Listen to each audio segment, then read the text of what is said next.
Jina naitwa Sheikh Abdul Shahid Abbas Suleimani.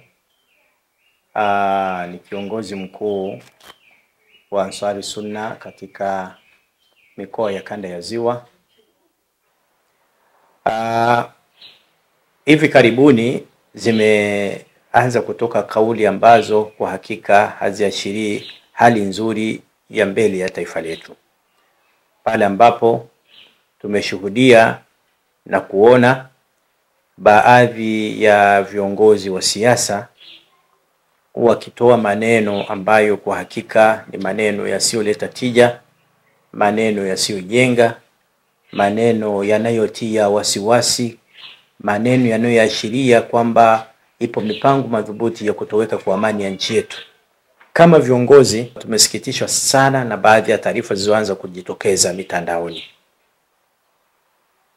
kwa kauli ambazo tumesikia toka kwa baadhi ya viongozi wa vyama vya siasa, kwamba wakiwa wanahamasisha vitendo vya uasi ndani ya nchi, lakini pia kwa midomo mipana na bila woga,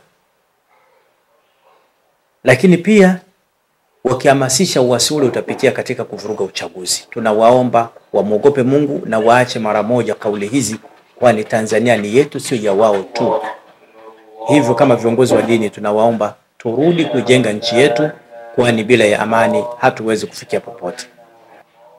Kwa wananchi wa Tanzania kwa ujumla, sisi ni watu wenye upendo na tuna historia hiyo, na waasa wa Tanzania kwa ujumla wanaojiandaa kuingia katika kinyang'anyiro cha uchaguzi. Na kama mnakumbuka kwenye hotuba yangu ya Idi niligusia hili, kwamba kupuuza kuliko kwa kukubwa kauli hizi, na wajiandae kuingia kwenye uchaguzi katika njia ya amani na utulivu, kwa sababu uchaguzi ni siku moja, lakini taifa letu litaendelea kuwepo na tutaendelea kuishi na uchaguzi utaisha. Kwa hiyo waombe wajiandae kuingia kwenye uchaguzi, lakini kwa amani na utulivu na usalama, ili hayo malengo wanayokusudia kwenye uchaguzi waweze kuyafikia. Mimi ni Askofu Method Kilaini, askofu mstaafu. Nilikuwa hapa kama askofu msaidizi wa Jimbo Katoliki la Bukoba, na katika nchi zote tunasikia mambo mengi, na hasa bahati mbaya katika Afrika tunapoingia wakati wa uchaguzi tunapata vurugu. Hiyo naomba wote wanaohusika katika uchaguzi unaofuata uwe uchaguzi huru na wa haki, lakini hata mara moja tusikubali kuingizwa katika vurugu na machafuko. Katika Afrika hakuna nchi hata moja ambayo iliingia katika vurugu na machafuko ikatoka iko salama. Hivyo naomba wote, wanasiasa wote, kwa maneno wanayoyatoa, kwa mielekezo wanayoiendelea na mipango wanayoifanya, sote twende kwa pamoja ili tuwe na uchaguzi mzuri, huru na haki, lakini bila machafuko na bila uhamasishaji wa fujo.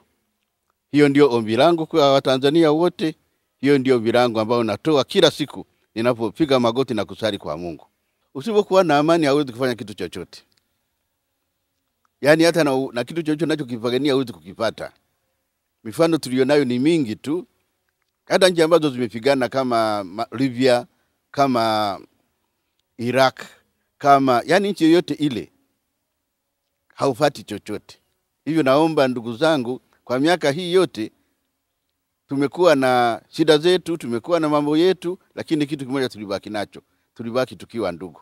Na tuendelee kubaki tukiwa ndugu, tukisalimiana vizuri na kufanya kazi vizuri, bila kauli zinazotuingiza katika mfarakano, katika kugombana, katika kutofautiana. Hiyo sio utamaduni wetu.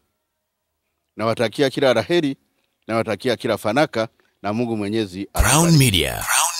Hapa ni nyumbani.